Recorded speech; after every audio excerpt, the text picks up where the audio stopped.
Hi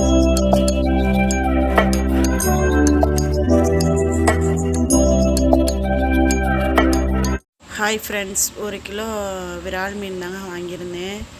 ரொம்ப வருஷம் ஆச்சு வாங்கி. சரி, இன்றைக்கி தான் இந்த விரால் மீன் வந்திருக்கு வீட்டுக்கு வாங்கி. சரி, இதில் நம்ம வந்து மீன் குழம்பு வச்சு வீடியோ எடுத்து போட்டுடலாம் அப்படின்ட்டு செய்ய ஆரம்பிச்சிட்டேன். 1 கிலோ மீனில் வந்து நான் வந்து மண்டையை எடுத்து போட்டேன். எடுத்து போட்டது போக 3/4 கிலோ இருக்கும். இப்போ நான் வந்து தேவையான அளவு புளி எடுத்து ஊற வச்சுக்கிட்டேன். இப்போ இந்த புளியை கரைச்சிடலாம்.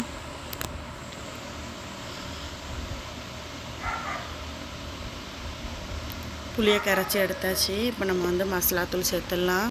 இப்போ புளிக்குழம்பு மசாலாத்தூள் 3 ஸ்பூன் சேர்க்குறேன். இது நான் வந்து புளிக்குழம்புக்கு மட்டும் யூஸ் பண்ண மாட்டேன். இந்த மசாலாத்தூள் எல்லா குழம்புக்கும், சாம்பார் ரசத்துக்கு தவிர மற்ற எல்லா குழம்புக்கும் நான் இந்த மசாலாத்தூள் போடுவேன். சூப்பராக இருக்கும். இப்போ நான் வந்து பச்சை மிளகாய் 1 எடுத்துக்கிட்டேன். இப்போ இந்த மசாலா கெட்டி இல்லாமல் கரைச்சிக்கலாம்.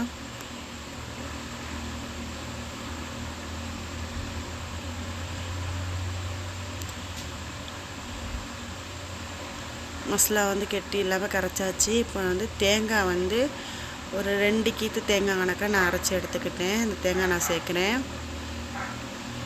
நான் மீன் குழம்புக்கு இந்த விரால் மீனுக்கு வந்து தேங்காய் சேர்த்து நம்ம குழம்பு வச்சா சூப்பராக இருக்கும். நான் வந்து மீன் குழம்புக்கு தேங்காய் சேர்க்க மாட்டேன் எப்போதுமே. சரி, விரால் மீனுக்கு சேர்ப்போமே அப்படின்னு சொல்லி சேர்த்தேன்.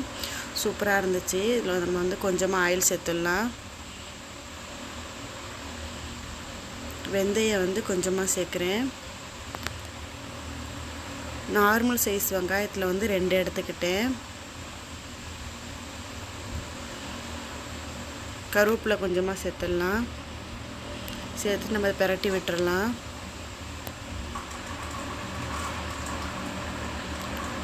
பெரிய சைஸ் தக்காளியில் 3 எடுத்திருக்கேன். தக்காளி வெங்காயம் நல்லா வதங்கட்டும்.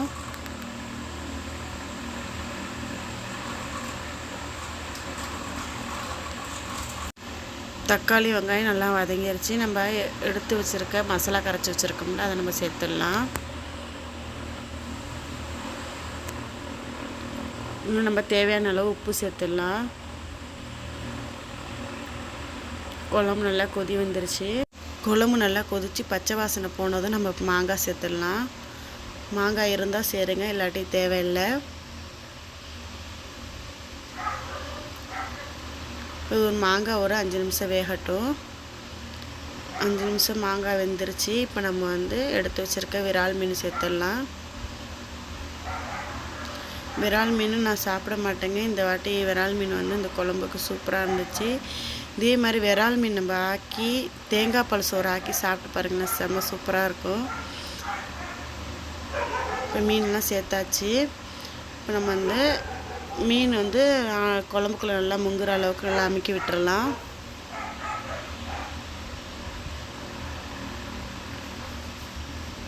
நல்லா குழம்பு கொதி வந்துருச்சு. மீன்லாம் வெந்துருச்சு, மாங்காய் வெந்துருச்சு. சூப்பரான விரால் மீன் குழம்பு ரெடி ஆயிடுச்சு. உங்களுக்கு இந்த வீடியோ பிடிச்சிருந்தா சப்ஸ்கிரைப் பண்ணுங்கள், ஷேர் பண்ணுங்கள், லைக் பண்ணுங்கள்.